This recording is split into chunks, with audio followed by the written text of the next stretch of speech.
Hello students, C plus plus सीखने की इस क्लास में एक बार फिर से आपका स्वागत है। आज हम सीखने वाले हैं स्ट्रिंग लाइब्रेरी फंक्शंस के बारे में। तो पहले बात करते हैं स्ट्रिंग क्या होता है। When two or more than two character joins with each other, then they form string। जब दो या दो से अधिक कैरेक्टर आपस में एक दूसरे से जुड़ते हैं तो वो स्ट्रिंग का निर्माण करते हैं। The string is a one-dimensional array of characters which is terminated by a null character। कोई भी स्ट्रिंग जो होती है वो C और C++ में सिंगल डायमेंशनल एरे होता है कैरेक्टर टाइप का, जो नल कैरेक्टर पे फिनिश होता है या टर्मिनेट होता है। अब किसी भी स्ट्रिंग को डिक्लेयर और इनिशियलाइज करने के लिए हम ये अलग अलग तीन डिफरेंट मेथड से स्ट्रिंग को इनिशियलाइज कर सकते हैं।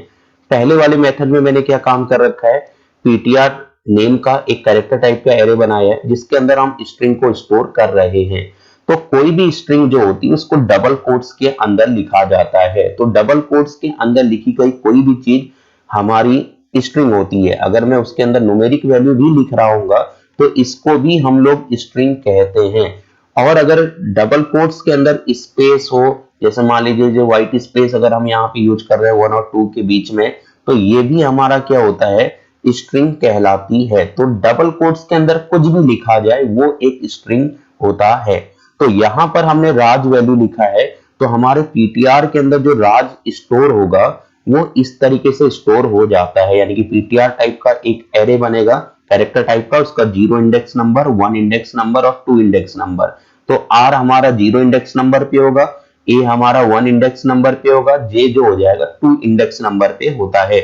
और यहाँ एरे हमने बनाया, एरे क्या होता है, special type of derive data type होता है जो मल्टीपल वैल्यूज को अपने अंदर स्टोर करता है। रिमेनिंग इसके बारे में और ज्यादा हम लोग जानेंगे एरे लेसन्स के अंदर। तो इसलिए आज की डेट में हम केवल इतना समझ लेते हैं कि एक राज नाम का स्ट्रिंग है जो हमने ptr एरे के अंदर स्टोर किया है और वो एरे में इस तरीके से स्टोर हो जाता है। नेक्स्ट हमने एक पॉइंटर बनाया jtr नेम से कैरेक्टर टाइप का। तो हम लोग पॉइंटर के अंदर भी स्ट्रिंग को इस तरीके से होल्ड कर सकते हैं और स्ट्रिंग मेमोरी में सेम इसी स्टाइल पे स्टोर हो जाता है। अब इन दोनों स्ट्रिंग में क्या है, देखिए स्ट्रिंग की समाप्ति हमने कहा था नल कैरेक्टर पे होती है। तो बाय डिफॉल्ट यहाँ पे नल कैरेक्टर रहता है। अब उसका हम लोग यहाँ पे कुछ ऐसा स्पेशली यूज नहीं कर रहे हैं तो अभी हमने उसको मेंशन नहीं किया। अदरवाइज दोनों तरीकों में थर्ड पोजीशन पे नल कैरेक्टर होता है, क्योंकि कोई भी स्ट्रिंग जो फिनिश होगी, टर्मिनेट होगी, वो नल कैरेक्टर पे होती है। तो नल कैरेक्टर के लिए फॉरवर्ड स्लैश 0 है यहाँ पे। तो इसी तरीके से थर्ड पोजीशन पे नल कैरेक्टर। अब हम यहाँ पे क्या काम कर रहे हैं कि थर्ड मेथड में एनटीआर नाम का एक कैरेक्टर टाइप का मैंने एरे बनाया है जिसके अंदर अगर मैं चाहूं एक साथ स्ट्रिंग को ऐसे भी इनिशियलाइज कर सकता हूं, अगर हम चाहें तो इस तरीके से कैरेक्टर बाय कैरेक्टर भी इनिशियलाइज कर सकते हैं। अब जो कैरेक्टर होता है वो सिंगल कोट्स के अंदर लिखा जाता है, तो इसलिए आर को हमने सिंगल कोट में लिखा है और स्ट्रिंग को डबल कोट्स में लिखेंगे। तो ए को सिंगल कोट्स में, कॉमा जे को सिंगल कोट्स में, लास्ट में नल कैरेक्टर। तो ये जो स्ट्रिंग होगी ये भी मेमोरी में इसी तरीके से होल्ड हो जाती है।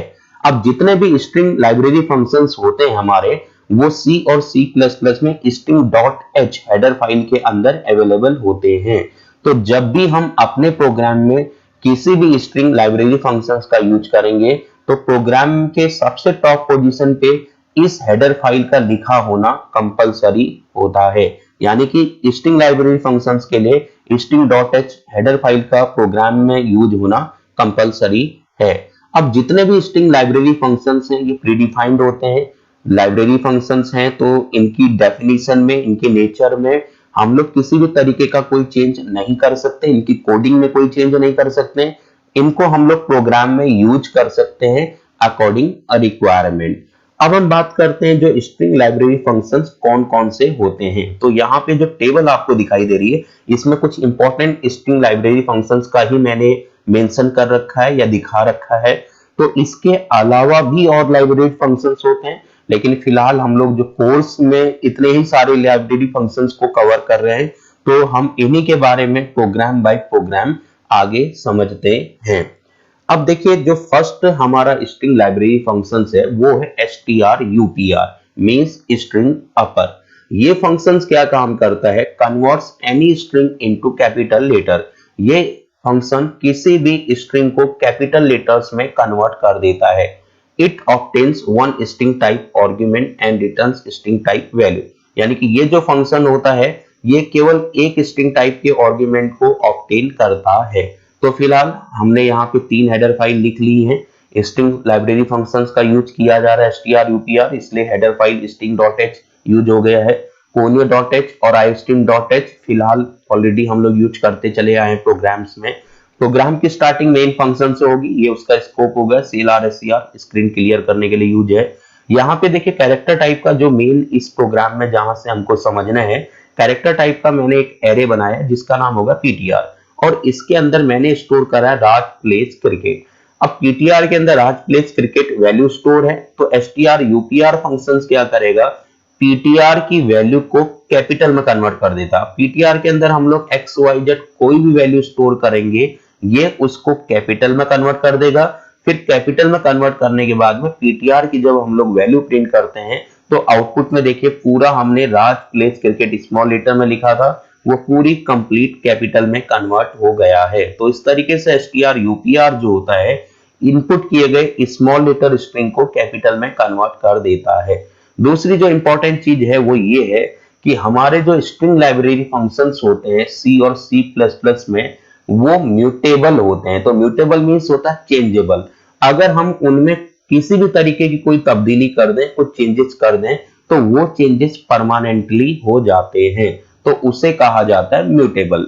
जबकि जावा में जो स्ट्रिंग होते हैं वो नॉन म्यूटेबल होते हैं, यानी कि वो परमानेंटली चेंज नहीं होते हैं। तो फिलहाल हमारी सी और C++ की स्ट्रिंग फंक्शंस जो होते हैं वो म्यूटेबल होते हैं, चेंजेबल होते हैं। हमने यहाँ पे उसको ptr की वैल्यू को कैपिटल में कन्वर्ट करा, देन ptr की वैल्यू को मैं प्रिंट कर रहा हूं, तो परमानेंटली वो कैपिटल में कन्वर्ट हो चुका है इस पर्टिकुलर लाइन पे।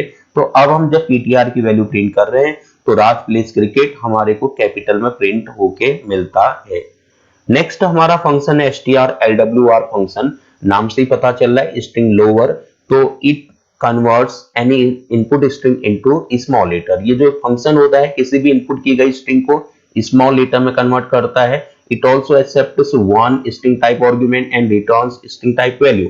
ये जो फंक्शन होता है str upr की तरह ये भी केवल एक स्ट्रिंग टाइप के आर्गुमेंट को ऑब्टेन करेगा यूजर से और उसी तरीके की स्ट्रिंग टाइप की वैल्यू को हमें रिटर्न करता है।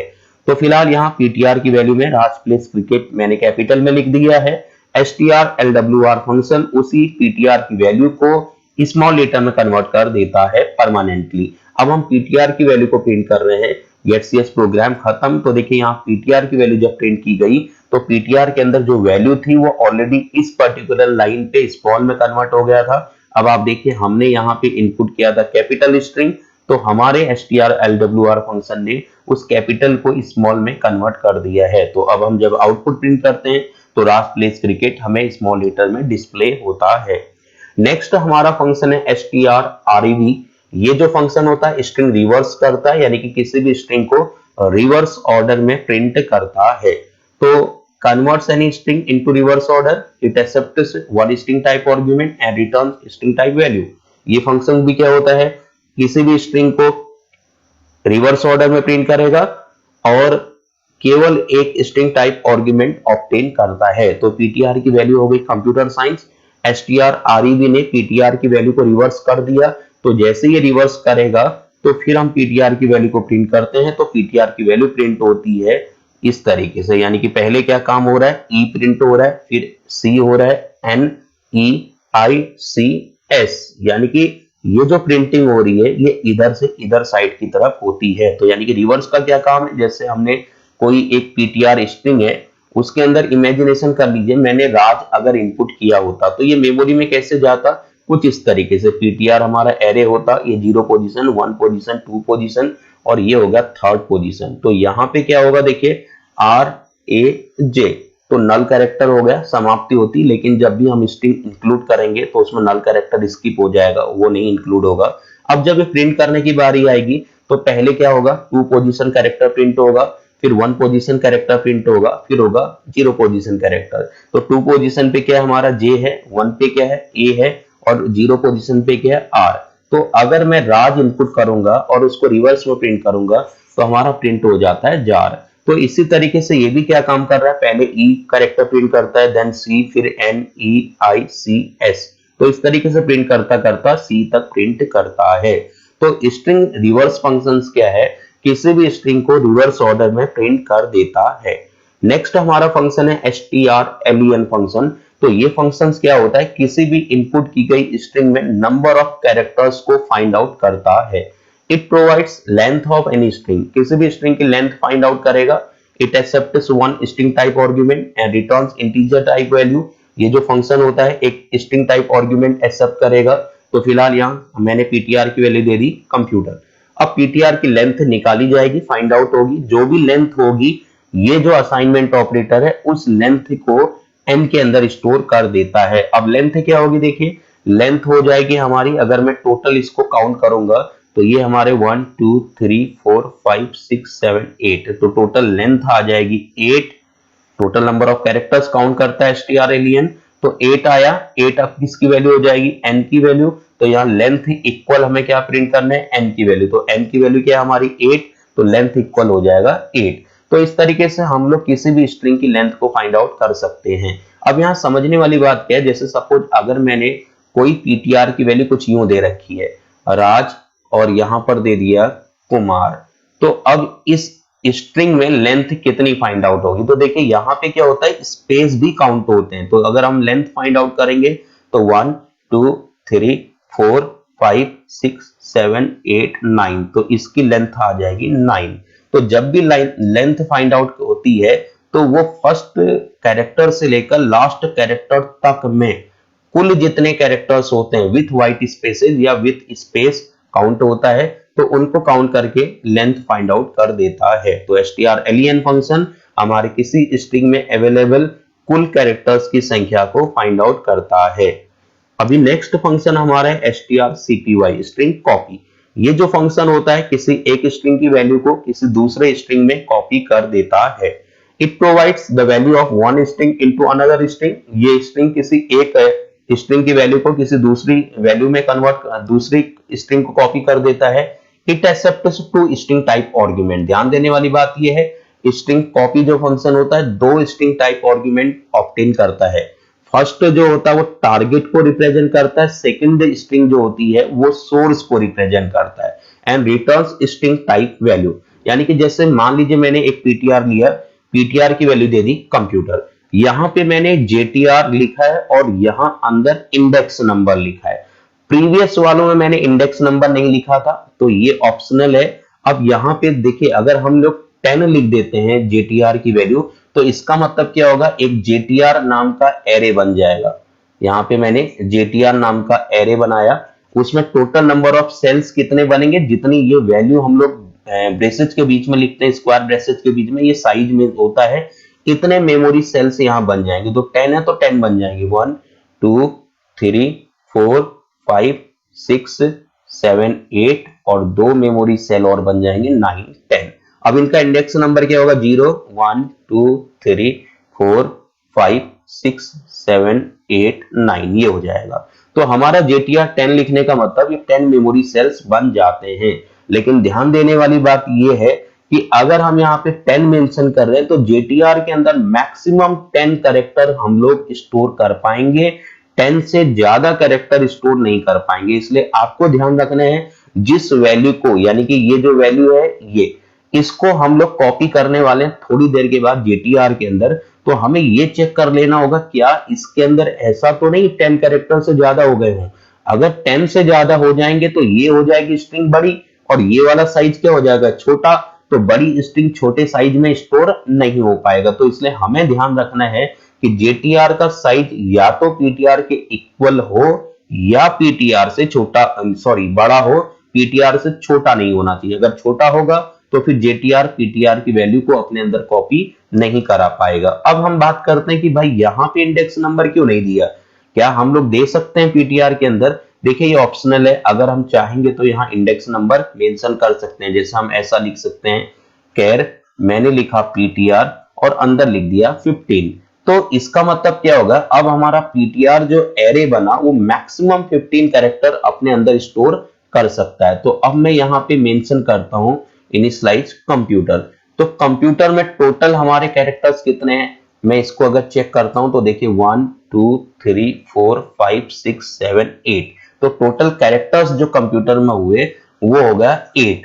अब यहां पे अगर हमने 15 मेंशन करा है तो इसका मतलब क्या होगा, पीटीआर के अंदर मैक्सिमम हम लोग 15 कैरेक्टर्स स्टोर कर सकते हैं, यानी कि 0 से लेकर 15 कैरेक्टर्स। तो फिलहाल 15 से ज्यादा नहीं होने चाहिए, 15 से कम हो सकते हैं। तो मैंने यहाँ 15 लिखा तो ये 8 है, तो इसलिए वैलिड हो जाएगा, सही हो जाएगा। तो हमें ये ध्यान रखना होगा कि इसके अंदर जो हम साइज लिखें वो नंबर ऑफ कैरेक्टर उस साइज से ज्यादा नहीं होने चाहिए। अगर ज्यादा होगा तो हमारा प्रोग्राम एरर जनरेट करता है। अब इस केस में क्या है, देखिए जब हम लोग साइज मेंशन नहीं करते हैं तब क्या होता है कि यहाँ पे जितने भी कैरेक्टर्स होते हैं टोटल स्ट्रिंग में वो काउंट हो जाते हैं। फिलहाल यहाँ पे 8 कैरेक्टर्स हो गए, ये काउंट हो जाएगा और ऑटोमेटिकली हमारा पीटीआर 8 कैरेक्टर्स को होल्ड करने वाला बन जाता है। तो यहाँ पे सारा कुछ ऑटोमेटिक तरीके से होता है, इसलिए ये ऑप्शनल हो जाता है। तो अगर हम लोग मेंशन करेंगे इस तरीके से, फिर हमें थोड़ा सा ध्यान रखना होगा कि नंबर ऑफ कैरेक्टर्स 15 से ज्यादा नहीं होने चाहिए। तो फिलहाल हमने दो यहाँ पे एरे डिक्लेयर कर दिए। पहला लिखा कंप्यूटर, जो जेटीआर के अंदर इस तरीके से स्टोर हो जाएगा ये। अब हम क्या काम कर रहे हैं, पीटीआर की वैल्यू को जेटीआर में कॉपी करना है। strcpy फंक्शन हमने यहां यूज करा। अब यहां पे दो आर्गुमेंट strcpy के अंदर हम लोग इनपुट कर सकते हैं। फर्स्ट आर्गुमेंट जो होता है हमारा टारगेट स्ट्रिंग को रिप्रेजेंट करता है और सेकंड होता है सोर्स, यानी कि पीटीआर की वैल्यू जेटीआर के अंदर कॉपी हो जाती है। तो पीटीआर के अंदर क्या था, कंप्यूटर। अब जेटीआर के अंदर भी क्या पहुंच गया होगा, कंप्यूटर। अब हम जेटीआर की वैल्यू जैसे ही प्रिंट करेंगे तो देखिए हमारा सेम वही स्ट्रिंग प्रिंट हो रहा है। तो इसका मतलब क्या हुआ कि भाई यहां तो जेटीआर के अंदर हमने कोई भी वैल्यू नहीं दी थी और यहां पर हमने पीटीआर की वैल्यू किसको दी, जेटीआर। अब हम जेटीआर की वैल्यू प्रिंट कर रहे हैं और प्रिंट करने पे अगर कंप्यूटर हमारा प्रिंट हो रहा है, इसका मतलब क्या हुआ कि पीटीआर ने जेटीआर को सक्सेसफुली वैल्यू कॉपी कर दिया था। तो इस तरीके से strcpy होता है किसी एक स्ट्रिंग की वैल्यू को किसी दूसरी स्ट्रिंग में कॉपी करता है। लेकिन यहां ध्यान देने वाली जो सबसे इंपॉर्टेंट बात है वो ये है कि दो आर्गुमेंट में हमें ये ध्यान रखना होगा, फर्स्ट आर्गुमेंट हमारा टारगेट आर्गुमेंट होता है, जिसके अंदर कॉपी करना है वो पहले लिखेंगे और जिसमें से कॉपी करना है सोर्स उसको बाद में लिखा जाता है। तो इसको सबसे ज्यादा इंपॉर्टेंट चीज हमें यही ध्यान देनी होती है strcpy फंक्शन में। अब हम बात करते हैं strcat फंक्शन। स्ट्रिंग कॉन्केटिनेट होता है, दो स्ट्रिंग को एक दूसरे से वेल्ड करता है।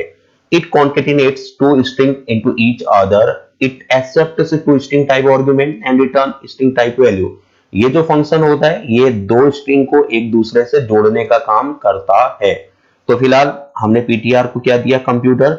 जेटीआर को क्या दे दिया, साइंस। यानी कि पीटीआर एरे की वैल्यू कंप्यूटर हो गई, जेटीआर एरे की वैल्यू साइंस हो गई। अब हम क्या काम कर रहे हैं, पीटीआर के आगे वेल्ड करेंगे जेटीआर को। तो पहले पीटीआर फिर जेटीआर। तो ये strcat भी दो आर्गुमेंट एक्सेप्ट करता है। तो ये पहले हमने पीटीआर लिखा है, उसके आगे वेल्ड करना है हमें जेटीआर की वैल्यू। तो पहले क्या है, कंप्यूटर।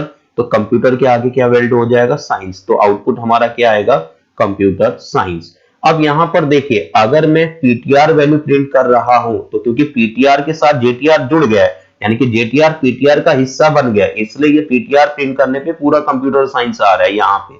अगर मान लीजिए मैं यहाँ जेटीआर प्रिंट करूं इस जगह पे, तो हमारा क्या आएगा, जेटीआर के अंदर केवल साइंस है, तो उस सिचुएशन में केवल साइंस प्रिंट होता है।